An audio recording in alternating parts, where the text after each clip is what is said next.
Aloha and welcome to Exploring Aerial Yoga. My name is Patrick Faris and I am coming to you from my home studio in Kurtistown, Hawaii, where today I'm going to be demonstrating a very simple flow of poses from the ground. As much as this is exploring aerial yoga, between the fabrics that I have hanging above me and the mat below me, these representations of earth and sky are so very important when it comes to understanding our form, our asana, the poses that we take, and allowing the spirit to flow through us.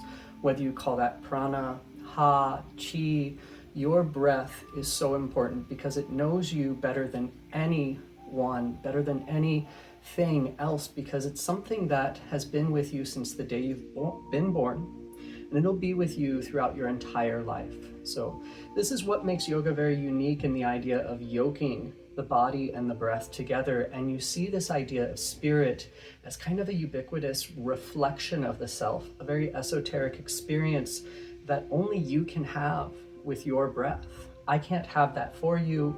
Nobody else in this world can have that for you. So I'm going to demonstrate these poses as there's something that came to me in my few years practicing aerial yoga. As much as I love the reflection of the earth and the sky in the mat, in the hammock that I demonstrate, there are 4 elements that I think we're all very aware of: air, fire, water, and earth. And a 5th element, this akasha, or this ether, this kind of spiritus that is the blank canvas in which we paint our experience of those 4 other elements. According to the Vedas, you see this idea of ether being first, or that akasha being first, and then out of it, that frictionless air moves, that friction into fire, that fire cools and condenses and flows into water as water settles into earth, that very simple form of foundation. So while I go through this, we're also going to focus at the very end on the earth form, because of these 3 practices that we're going to start off with. That 4th practice of earth is something that you can do 5 minutes right when you get up in the morning. You're still laying in bed. Maybe you've hit snooze one too many times. As long as you're within a safe space, waking up in your bed, practice this. It takes 5 minutes. Just get up out of bed, sit on the ledge of the bed, and then really just flow through this earth form, because as we reverse, this is how we find ourselves, our true self, underneath the ego, through the expression that we have when we go from earth backwards. We flow with water, we express through fire, and then we find that true spirit of air in which we connect fully to ourselves, to the world around us. So knowing this, we're going to go through just the 5 elements of the fingers here, which I feel is very important when we take mudras, which I'm going to introduce as well. The very first element is going to be our middle finger, which is the akasha, that ether, that space. And then from there we go to vayu, which is our index finger, that air. This is kind of more that free-flowing, the gaseous, the most liberating form of the elements. From there we go to agni, fire, that luminous idea, that solaris, that light. From there we go to our pinky, apas, or maybe jala, different words, of course, different cultures, different use, but that water, that flow that cuts through the last one, earth, creating rivers and streams. So bhumi, or earth, that ring finger. What's very important about the ring fingers, there's these 2 groups of muscles that wrap around them. So you'll find if you can bend all of your fingers, that one has a lot of dexterity. Try to close your other fingers and keep your ring finger up. It's very hard. You can do that with your middle finger, you can do that with the index, you can do that with the pinky and the thumb, but that ring finger is very unique because it's grounded to everything else. So in this form, when we start off, there are 3 mudras that I always go to, and though there's lots of other mudras you can take and ideas, these 3 simple mudras are dhyan, or dhyana, janan, or janana, and atmanjali. And describing these 3 mudras is kind of how you feel with them, but also how they symbolically look. So dhyan, if you take your receptive hand, traditionally it is your left hand. This is symbolizing that idea of the feminine, the Ida, the moon, that reflective energy. That is going to be the receptive hand again, predominantly your left. If you're left-handed, it might feel better using your right. These are not set in stone ideas, but they're observations for your practice. But that receptive hand is going to hold your dominant hand. And of course, just kind of holding down, this is another mudra we can go into later, but starting in just that holding form, you're going to connect the thumbs together at the top here. And if you see, this makes a bit of a circle. So you might have taken this mudra on accident, just intuitively when you're listening to someone. Maybe your hands come together and you make this little cup or this bowl, this circle, this very receptive idea may catch the words, they may catch the ideas. Maybe you're holding your hands like this when you're listening to a sermon, or you're observing a piece of beautiful art in a museum. This is a great mudra to hold when you want to receive from the universe. Really just being aware of that knowledge that is coming in. So from this mudra, we're going to go to Jnana.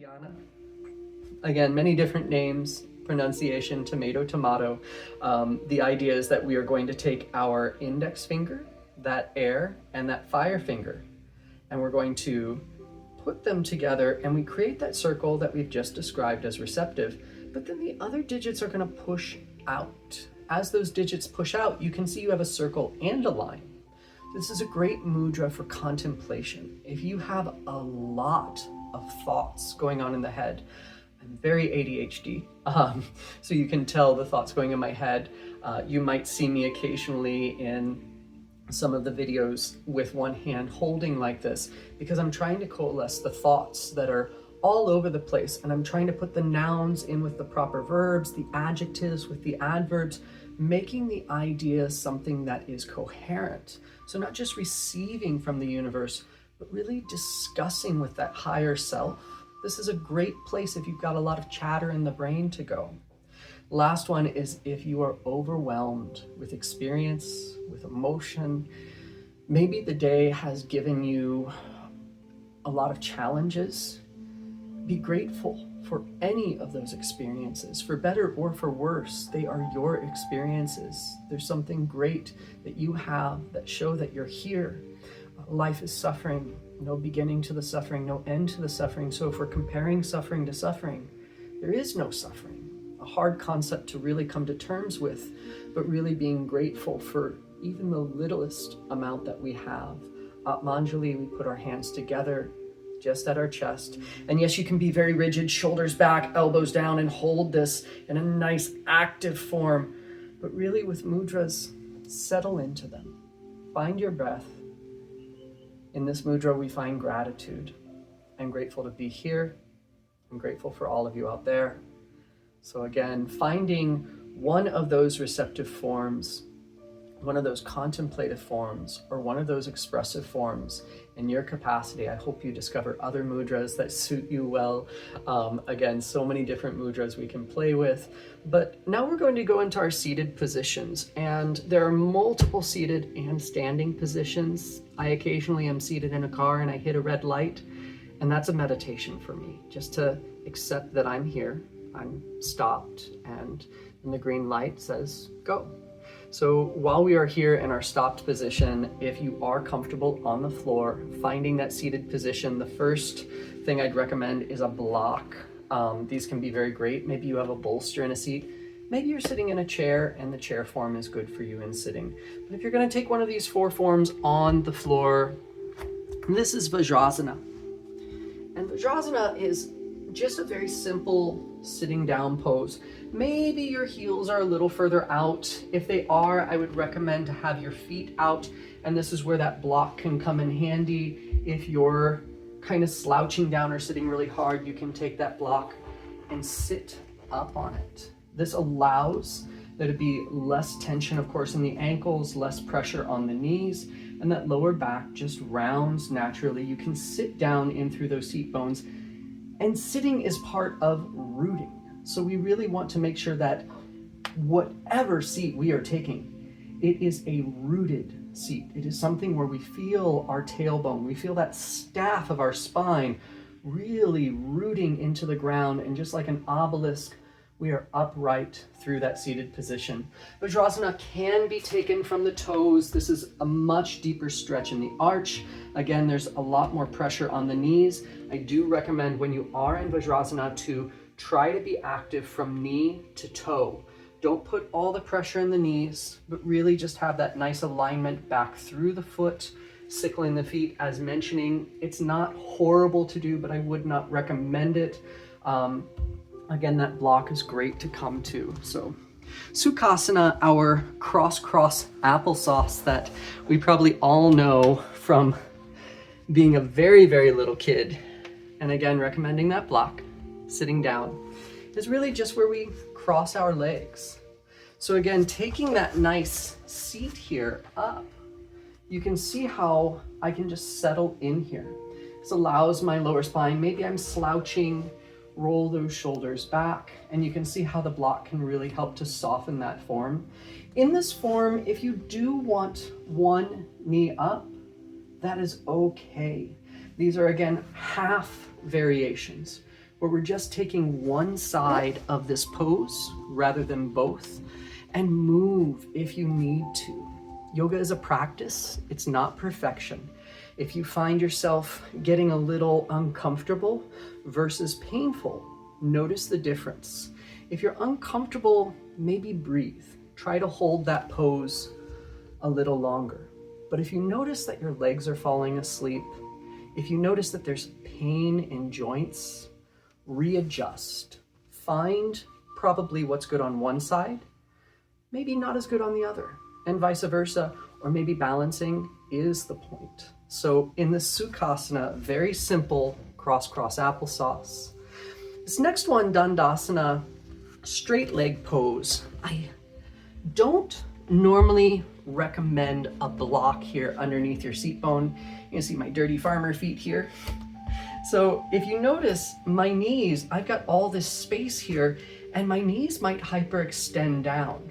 Not that I couldn't be a little more active here in the knees, but coming down to the ground, you can see this is a little bit nicer, maybe walking that seat bone out so that when we sit up. However, if this is too rigid in Dandasana, you can always take the block, either middle or lower. You can do tall if you want, and just slide it under your knees. You can settle into that seat bone. Oh, my lower back, there's a night and day difference the second I relaxed my knees down there. Feet, you usually want to dorsal flex if you're going to be a little more active. Maybe you can plantar flex and dorsal flex between the two, because unlike the other two poses, your feet aren't really bound in any position. This last one is for advanced practitioners out there, Padmasana, or our traditional lotus pose. So I would recommend do not rush into this. If you haven't done this before, maybe you want to try half side. Sitting up on a block is okay. I'm going to demonstrate this without the block just for comfort, finding that nice seat bone wherever you are, paying attention to one leg as maybe you take it up, not by the foot and creaking that foot in, but really give it a little love. Rock it like a baby. And then maybe that foot can come up into your lap. And pada or pad, much like we say with feet, you want that foot active. It can lock. If I dorsal flex a little, it can really lock into the thigh there. But you really want to see your pads, no sickling. If you sickle, again, you're going to twist that ankle. You want a nice, gentle round there. You want to be able to sit up straight. So again, maybe you're practicing just half form. The other foot is going to support that leg. It's just going to help lift it up. Or if you go full, again, your tailbone is down, your seat bones are grounded. And again, you might just give a little bit of a love to your leg as it pulls up into the lap, and then just relaxing here. And that's easier said than done for some. So please make sure that wherever you are comfortable. Those are just 4 general poses. If you are in a chair, that's okay too. So coming into our first real practice here, having given the background of those tattvas, or those elementals. We are the ether. We are the akasha in the space around us. And out of this, let's find Vayu. Let's find the air around us. Let's find it within us through the idea of prana, or spirit, or ha, or chi. And just breathing here in the moment, breathing all the way down into the base of the floor. Breathe through your feet, breathe through the earth. Breathe fully, maybe bringing that breath deeper into the chest. If you can, breathe through the nose. The nose always knows. So as you find this breath, we're going to try to cycle this breath. Nadi Shodhana is a traditional breath where we're alternating the nostrils, but just to kind of bring in the imagination here, we're not going to do any of these mudra gestures and closing off and locking our nose. We're just going to use our mind's eye, and we're going to take that receptive side of our body. Think which side is receptive for you. If it's left, traditional, good. If it's right, that's fine too. We're going to breathe in just with our mind's eye along that receptive side.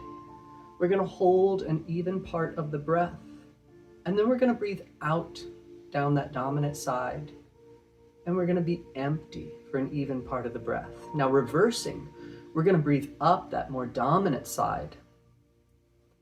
We're going to hold, and then we're going to breathe out down the receptive side, preferably through the nose if you can. Again, breathing in through the receptive side,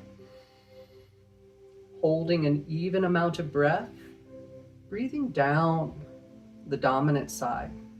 The nose conditions the breath, so if you can, breathing up that dominant side, holding the receptive side, and just with the imagination, that receptive side receives, the dominant side gives. 2 more rounds, no narration.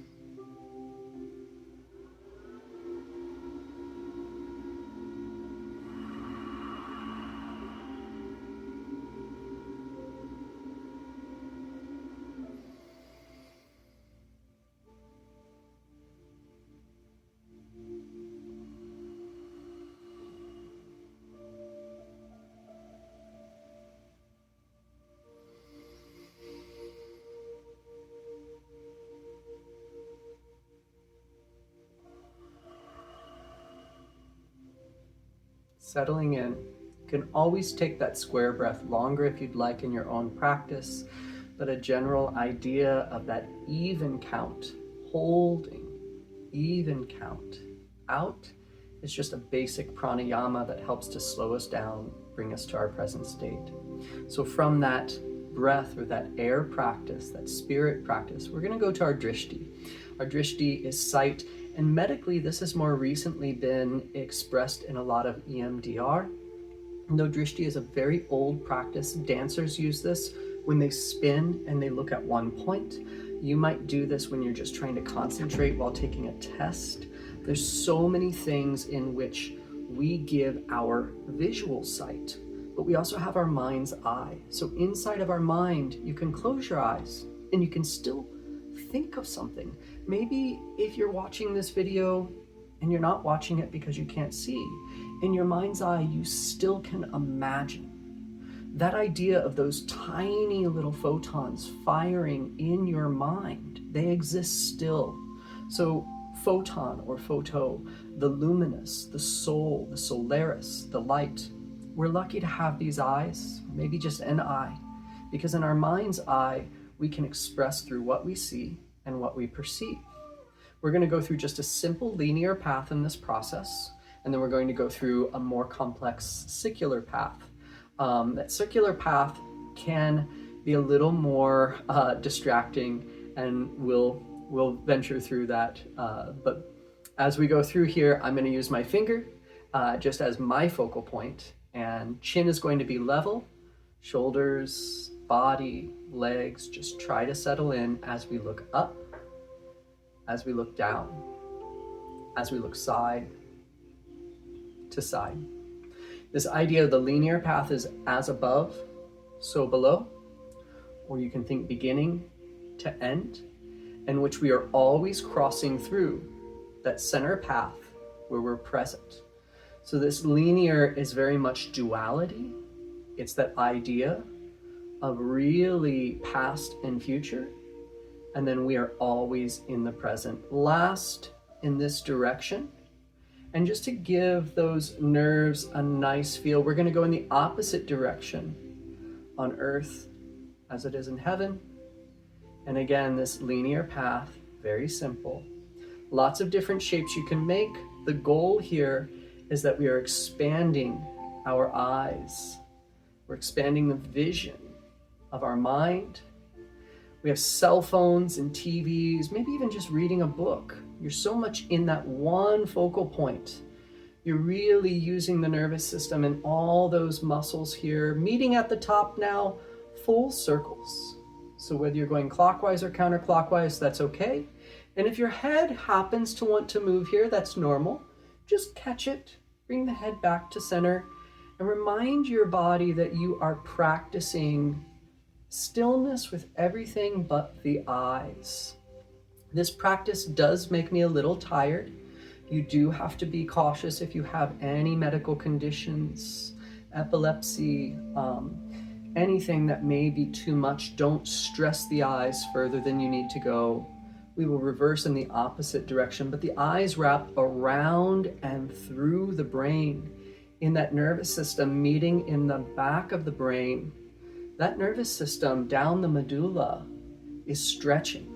The nervous system down in your toes, in your nose, from fingertip to fingertip. You are stretching out all of the nervous system with these eyes, which is, in my opinion, why I feel EMDR is such a wonderful practice now being embraced by our medical community. Circles in both directions being done. Take your palms and just very gently massage on the brow bone up and out. You're not pushing on the eyes here. You're just softening any tension that may be surrounding the eyes up into the hairline, out into the temple. Maybe you just feel the beautiful healing resonance of your hands and you just want to hold them there like a bit of Reiki. Breathing, but just softening that mind's eye space. So from fire, it cools and it condenses into water. And with water, there are so many variations of Surya Namaskars, our sun salutations. But just reminding, when we first got into our asanas, there were no real set asanas. The idea was that you observed your breath and you observed your form, and then people came up with these forms. So this is a very gentle flow in what could be a sun salutation for you. If you want to go through a full sun salutation here, you can, but otherwise we are going to come to tabletop. And with tabletop, hands are just underneath the shoulders, fingers spread wide as comfortable, just to make sure that there's a nice stability.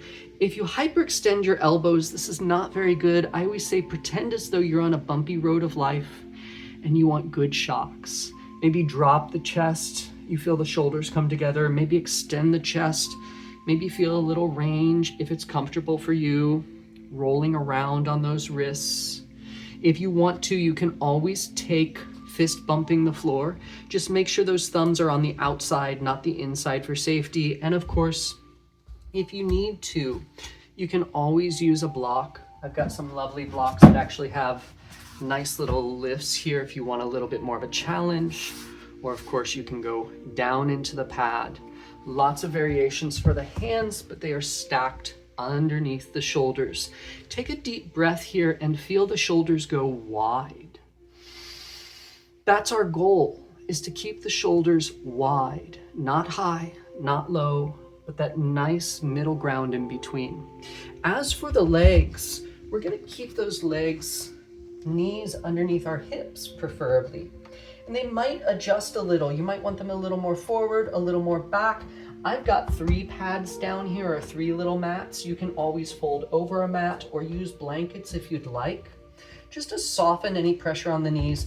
And again, you might lift to your toes. This is not a don't do it, but this is more of a challenge. So I would recommend feet down and not sickled, but feet in line with the shins. And if you push through the tops of your feet, you might feel that lower spine soften up. So again, if I'm here and if I push through the tops of the feet, my spine just settles in a little more long. So this goal here is that we're not having pressure just in our knees, but it's shared throughout the entire leg and the top of the foot, from knees to toes. Coming back, just to start here, we're going to use each breath as its own movement. As we breathe in, we're going to stick the tailbone up and gaze up. As we breathe out, we're going to fall down into our child's pose, Balasana. As we breathe in, slide those arms and imagine as though a balloon is in your belly, raising you up through that chest, wrapping the arms up in through that breath, and then breathing down top Manjali. It may be feel to have the elbows out. Try to keep those elbows down, shoulders back. As we breathe in, we bow back down to that beautiful earth. Coming forward, hands underneath the shoulders, pushing down with those feet. Nice in-breath. Breathing out. And we cat, tucking chin, tucking tailbone. That is our full cycle. Follow your breath. Each movement is a breath. Breathe in, preferably through the nose. Breathe out. Tailbone drops down, long head in front of you. Maybe arms reaching out further. We breathe in. We rise up, breathing that beautiful prana around us. And back down, out through our heart. As we've emptied that breath out entirely, we find the earth and we let that breath rise us back up, dropping the belly. Then we breathe out again. Maybe you get a little hiss. We call this cat pose because it sounds like a cat sometimes. Recycling again back in breath. We drop back down. Following each one of these as though it's water, reaching up to that beautiful crest of the wave. Breathing out to that heart. Exaggerate as it feels good to you. Breathing in. And breathing out. Little movements always feel good here. 2 more with no narration but breath.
On a note for anyone instructing a class, going through those 5 flows, the last 2 flows are so important because they're your practice. So I do like to practice more by demonstrating, more by showing. And in that process, sometimes you find yourself talking a lot more. So when you are doing, especially some of your sun salutations, at least take 2 for yourself. It's very important, I feel, so that you don't lose your form in all of this. So from water, our last form here, if you want to use a block to sit up on, you can. Again, finding your seat that feels good for you. Just be aware if you are taking a half seat here, something with maybe a lifted leg, that you do have a little bit more balance on each side, because this last series here, as I mentioned in the beginning, is going to be in honor of our earth. And this is something that when you first get up in the bed, and I'm like just waking up, I go to the side of my bed, I let my legs hang off the bed, and I do these 3 poses. So again, if it feels a little uncomfortable with one leg in half pose, try to sit in a chair. Sometimes that can help a lot. Otherwise, we're going to come find whatever seat is good for us. Probably come into half here. This feels nice. And as we sit here, I've just woken up in the morning.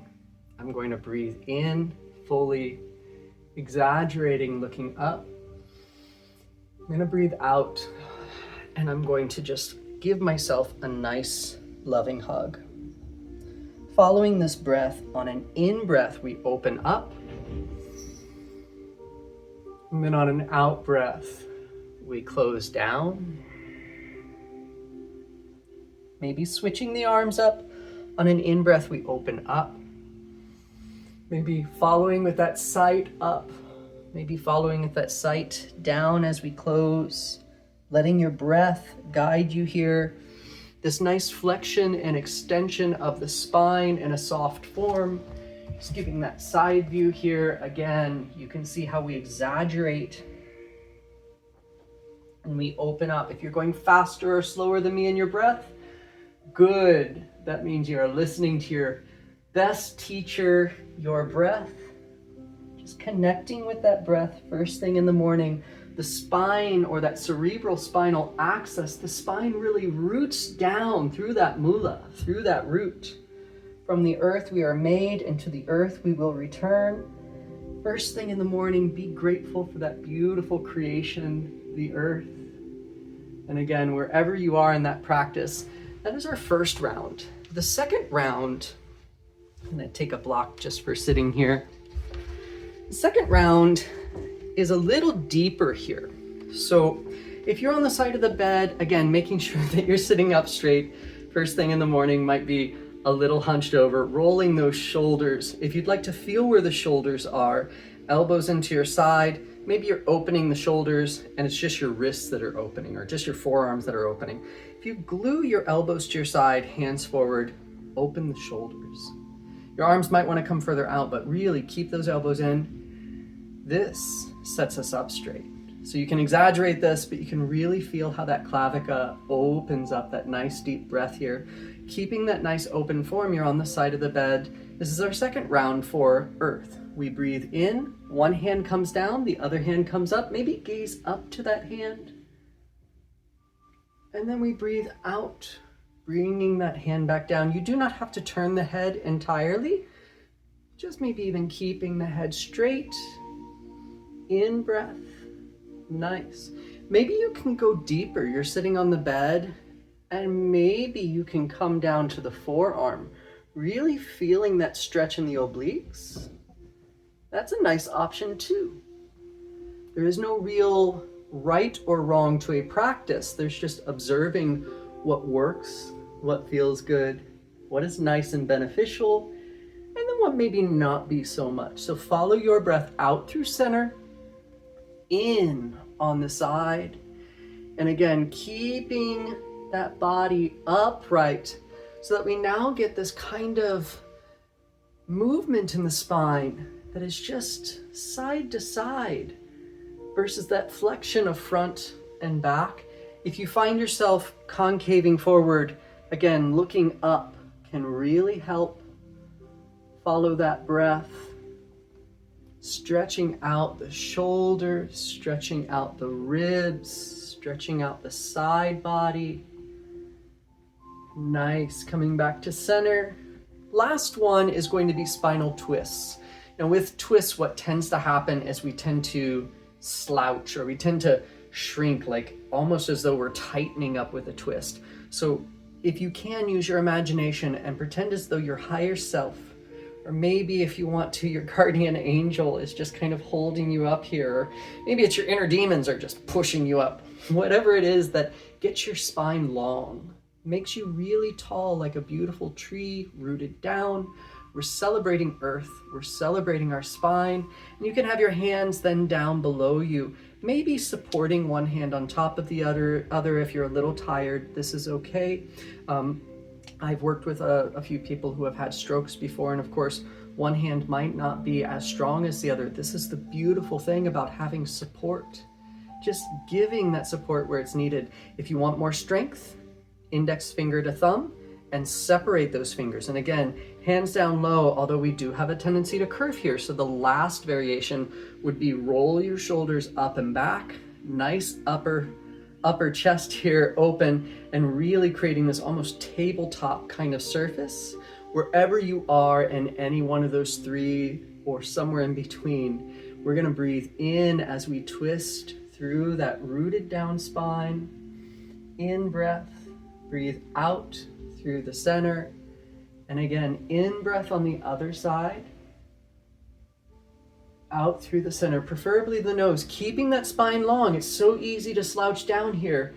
Really, if you find yourself slouching down, don't go as far. Maybe you just get these baby bends. We're bending from our core through our chest and then through the neck. So don't look first.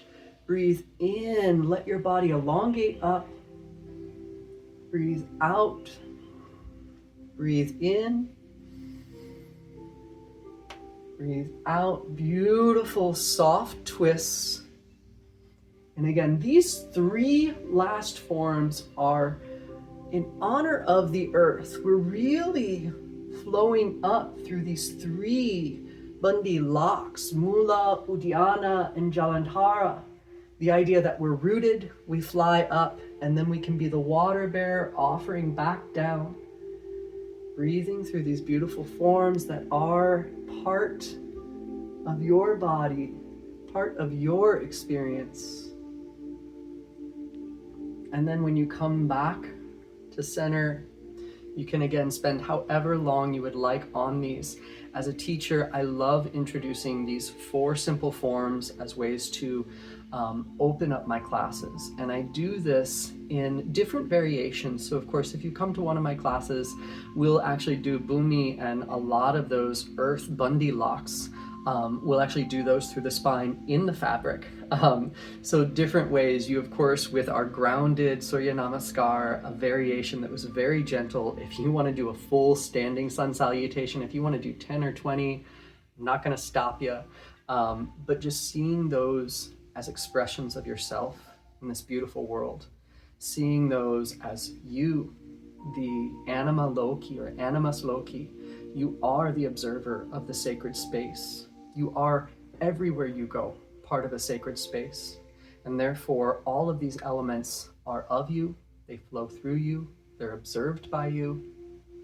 I hope this adds to your practice. If not, just a fun little way to center yourself in the morning.